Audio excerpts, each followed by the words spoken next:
The first lie didn't come from her mouth. It came from her silence. Maya had always been an open book. She used to tell me everything, from the lunch she ate to a stranger's random kindness on her way home. But that Thursday evening, her tone had changed. It was too measured, too rehearsed.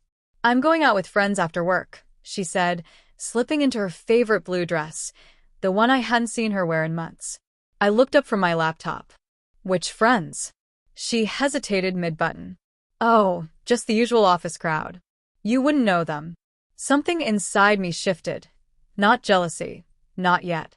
Just a quiet, uneasy ache whispering, "She's hiding something." Still, I smiled. "Have fun." But even to my ears, my voice sounded thin, fragile. That night, dinner felt hollow without her laughter echoing through the kitchen. I scrolled through my phone, pretending not to notice the silence. No texts, no selfies, no updates. Nothing. By 9:30, I called her. No answer. At 9:47, I texted. "Everything okay?" No reply. At 10:15, her online status flickered on for a second, then vanished. My pulse quickened before I could reason with it. When she finally walked through the door close to midnight, her hair was slightly tousled, her perfume mingled with something unfamiliar, sharper, heavier. She looked surprised to find me awake. "You're still up?" she asked. "Yeah," I said lightly. "Wanted to make sure you got home safe."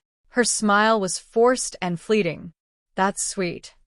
Then she kissed my cheek and disappeared into the bathroom. It should have ended there. But trust, once cracked, turns every silence into suspicion. The next morning, as she showered, her phone lit up on the dresser. "Had a great time last night. You're even more stunning in person." The words burned through me. Unknown number. I didn't want to know who. When she stepped out, humming, she froze the moment she saw my face. "Maya," I said quietly, "who's this?" For a second, she looked like a child caught red-handed. Then her posture stiffened. "He's just a friend from work." I held up the phone. "Friends text like this?" Her jaw clenched. "Why are you going through my messages?" "Because my wife didn't come home until midnight and I found this." Her eyes hardened. "You're overreacting." "Am I?" The only sound in the room was the ceiling fan's steady hum. "Finally," she sighed, her voice trembling just enough to sound sincere. "Fine, we went out. Just dinner. I didn't tell you because I knew you'd assume the worst." "So you hid it to avoid suspicion?" "Yes." "Maya, that is suspicious." For days, we drifted around each other like ghosts in the same house. She swore it was nothing.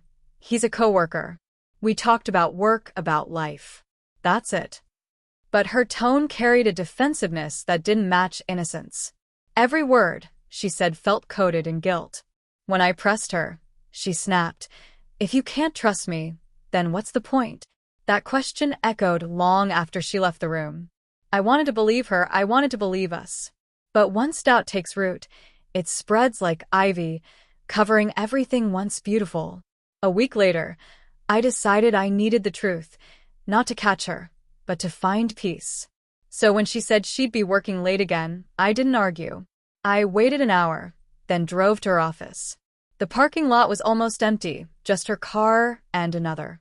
Across the street, through a cafe window, I saw her, laughing, with a man I didn't recognize. Tall, well-dressed, leaning in too close. She touched his wrist as she laughed. That small, intimate gesture shattered something inside me.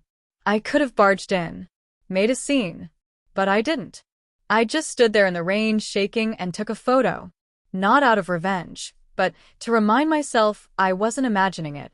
When she got home, I was waiting at the kitchen table, the photo glowing on my phone. She froze. "Who is he?" I asked, calm, almost frighteningly so. Her lips parted. No words. Finally, she whispered, "It's not what you think." "Then tell me what it is." I just needed someone to talk to. Things between us haven't been the same. My heart twisted. "So, you talked to him instead of me?" Tears welled in her eyes. "You've been distant, Armin. Since your father died. You barely look at me." I felt invisible. She wasn't wrong. I had withdrawn into grief. But betrayal isn't the cure for neglect. It's fuel for destruction. Maya, I said softly, if you were lonely, you could have told me. You didn't have to lie. Her voice broke. I didn't plan it. He listened, and I got carried away. Did you sleep with him? Her gaze fell to the floor. The silence that followed was louder than any confession. The days after blurred into numbness.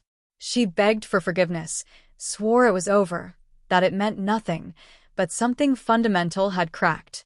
At night, I'd lie beside her, staring at the ceiling, wondering if her thoughts were still with him. In the morning, I'd pretend everything was normal because pretending hurt less than feeling. 3 weeks later, I told her I needed space. I packed a bag and moved into a small apartment across town. She cried, begged, promised therapy, but I couldn't. Not yet. Then one night, she showed up at my door. Her face pale, eyes swollen. I ended it, she said, showing me her phone. A final text glowed on the screen. This was a mistake. Don't contact me again. I'm sorry, Armin, she whispered. I just want us back. I looked at her, the woman I once imagined growing old with, and saw only the ghost of what we'd been. Months passed. She kept reaching out, apologies, letters, promises, but I stayed silent. Because sometimes silence is the only way to heal. Then one evening, while going through old photos, I found a picture of us years ago. Maya laughing, a flower on her nose, flower on her cheeks, baking cookies in our tiny first apartment. My chest ached. That's when I realized forgiveness wasn't for her. It was for me. So I met her one last time at the same cafe, where it all fell apart. She looked older. Guilt and time etched faint lines around her eyes. I don't expect you to take me back, she said quietly. I just wanted to thank you for not hating me. I exhaled. I did hate you for a long time, but now, I just hope you find peace. Her eyes shimmered. And you? I already have. I stood, placed an envelope on the table, our divorce papers, and walked out into the cool evening. The rain had started again, gentle and steady. And for the first time in months, it didn't feel like an ending. It felt like a cleansing. Sometimes betrayal doesn't destroy you. It strips you down, forcing you to rebuild from the truth you once ignored. And when you finally walk away, you understand that healing isn't about forgetting who hurt you. It's about remembering who you are without them.